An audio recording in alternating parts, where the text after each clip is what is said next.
maa ngi tudd Mohamed Gassama donc maa ngi am 30 ans donc maa ngi jaar fii si université Gaston Berger de Saint-Louis maa ngi fi ñëw en 2015 actuellement maa ngi diriger entreprise bu ñu naan EGF donc filiale bi nekk fii ici à l'université donc en face du village E donc muy EGF habillement mais entreprise mère bi moo ngi nekk Thiès donc côté Parcelles Assainies foofu le siège bi nekk donc on évolue dans pas mal de secteurs dans l'habillement dans l'agriculture dans l'électroménager dans l'entrepreneuriat aussi.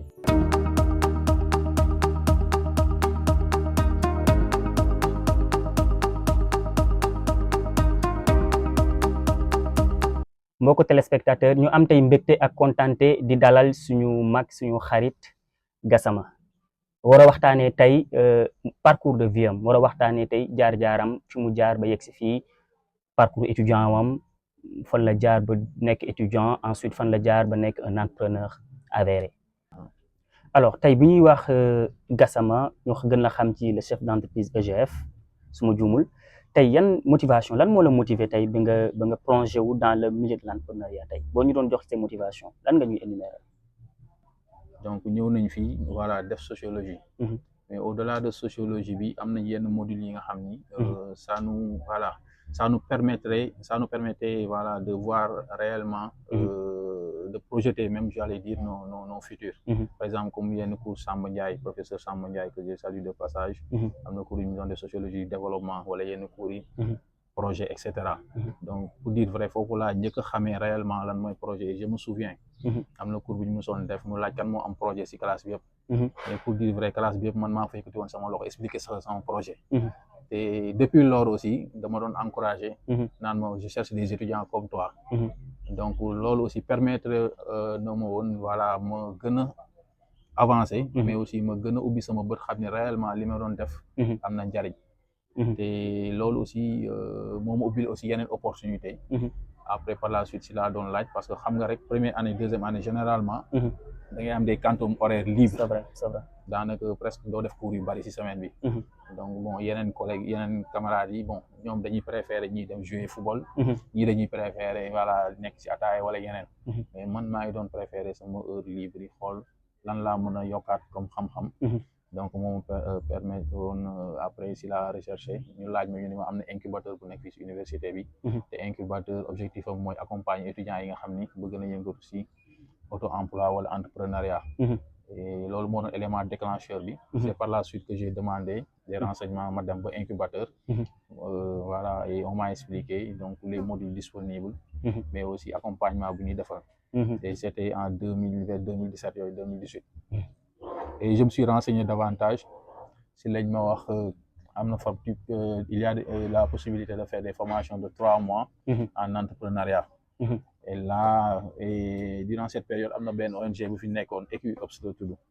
ONG canadien la woon donc ñoom aussi ñoo doon accompagner les étudiants mais malheureusement étudiants yu bari amuñu woon information boobu xamuñu woon réellement lan mooy utilité incubateur et man si la saisir opportunité boobu j'ai fait une formation de 3 mois en entrepreneuriat et formation boobu aussi moo ma dimbali ma am les compétences en développement personnel en leadership donc en gestion et management de projet donc voilà et d'autres modules yi nga xam ni vraiment foofu laa ko jàngee et je peux dire que sama premier liggéey sax formation boobu mën naa ni foofu la jógee parce que dama pare licence rek et benn ONG si la ma recruté donc en tant que point focal donc juste pour dire que motivation boobu nekkoon na si man mais incubateur moo ko déclenché et à partir de ça aussi voilà si laa gën a liggéey sama projet parce que amoon naa projet boo xam ni bon man jàppee ma ko woon projet sax parce que dama ko doon def rek avant même université donc j'élevais des poulets de chair donc je faisais des petits business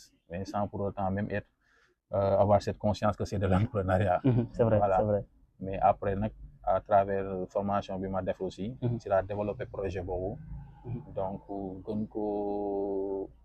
gën ko liggéey donc définir les objectifs définir la vision les missions et les activités qui s'y autour du projet et c'est à partir de ça que je me suis lancé définitivement dans ce projet donc je peux dire que loolu aussi tax na aussi après yeneen motivation génn mooy le fait de trouver des solutions à des besoins parce que sama koñ soo xoolee précisément à Thiès donc environnement bi ma nekkoon dañoo amoon problème si procurer des poulets de chair. Si ko doon soxla, ils vont des kilomètres quoi pour chercher ça. Et j'ai essayé de trouver de saisir cette opportunité de niche dans la zone. Donc proposer leen beneen bi aussi après je me suis lancé dans l'habillement au fil des années. Donc ak yeneen formation yi ma am si la doon élargir. Donc mais en résumé je peux dire que motivation bi c'est d'abord d'avoir cette autonomie. Donc de ne pas dépendre non seulement de l'État def dara en tant qu'étudiant fraîchement sorti, mais beneen bi aussi de trouver des solutions aux opportunités et aux problèmes des populations. Donc pour moyennant une rémunération boo xam ne peut-être dina permettre yow vraiment nga satisfaire ses besoins personnels et familiaux. Alors bon xam nañ ne aussi le monde de l'entrepreneuriat dafa am tey ay particularités tey yan défi ñoom nga jànkuwanteel bi ngay dugg ci entrepreneuriat yan défi nga xam ne moom nga relever pour que tey yàlla mun la jàppale ba nga toll fi nga toll nii. Bon des défis moom day am quoi. Et jusqu'à présent je peux dire que voilà on rencontre des défis. Donc, mais comme li ma la wax sànq rek donc soo amee cette capacité de résilience. Après di nga xam réellement ak lu mënti ñëw rek. Donc di nga xam noo koy gérer donc du la décourager.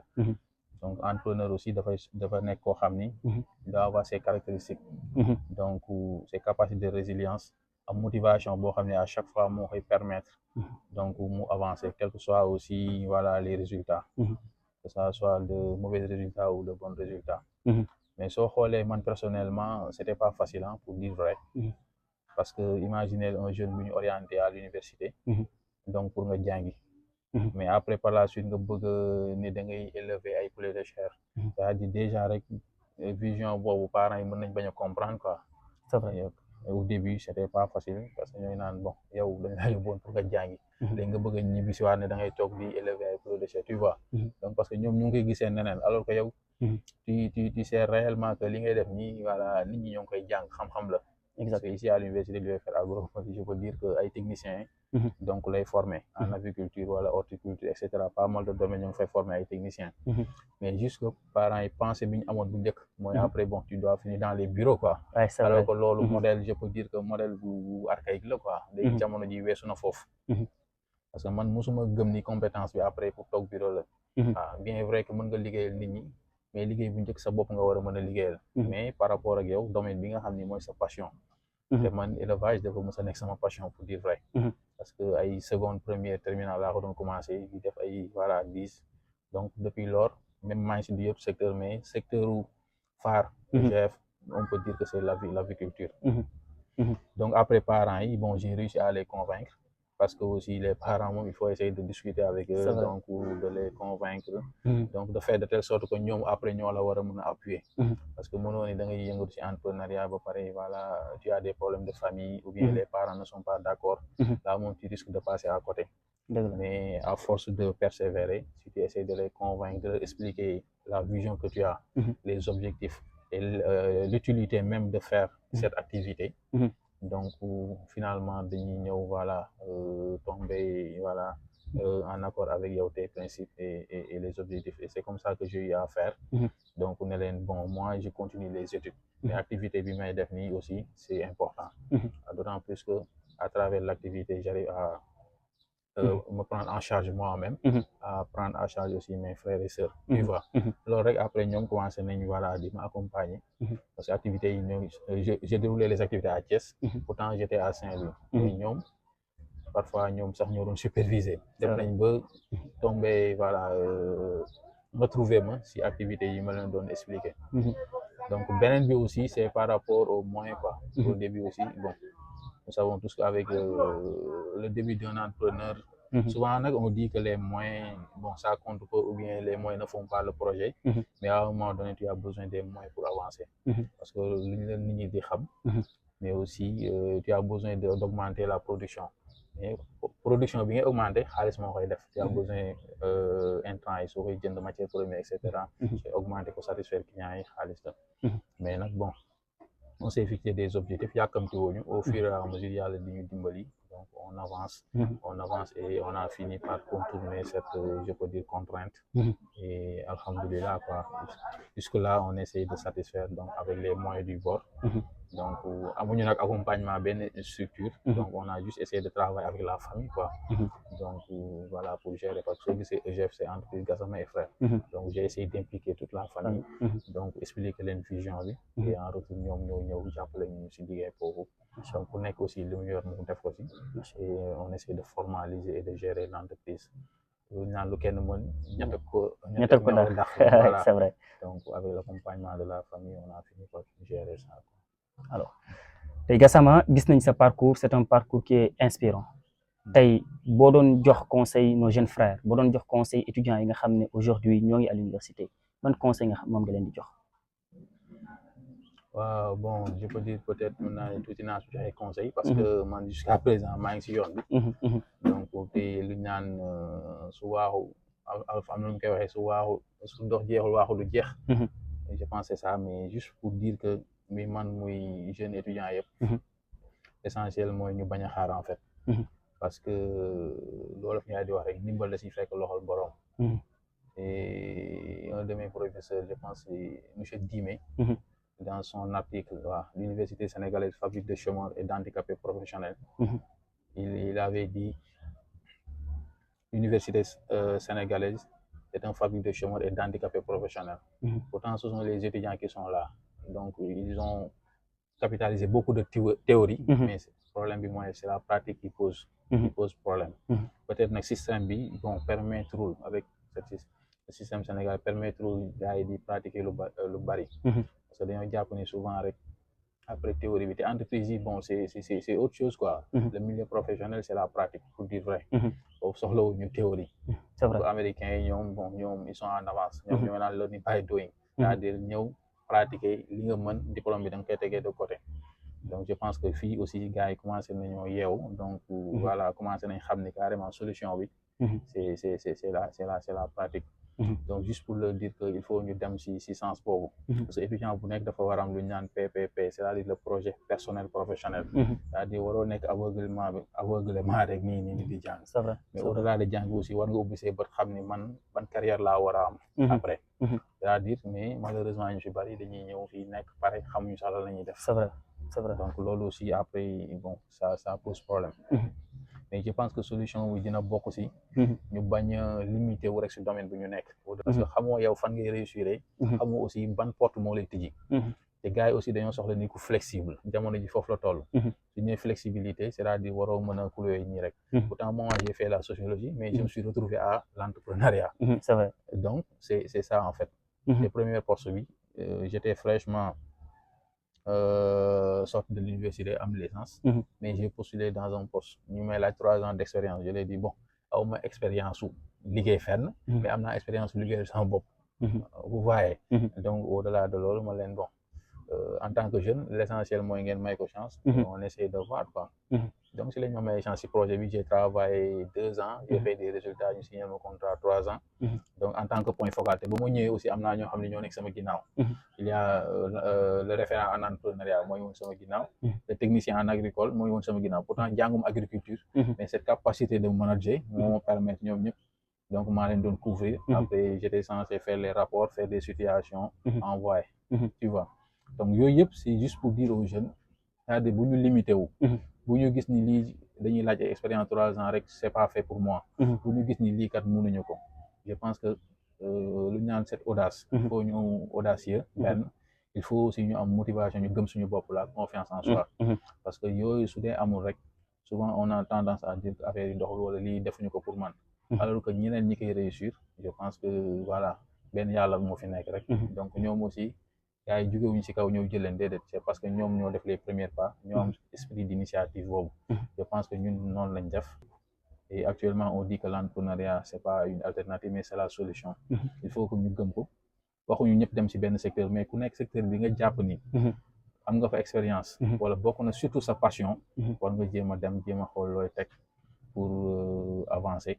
léegi nag après les moyens vont venir quoi. Parce que souvent dañ naan moyen mooy obstacle mais su dee yow dara nekkul sa bopp bi. amoo benn idée. jéemoo teg dara. suñu joxee mooy aussi ça ne passe pas. mais su dee am nga projet ba pare.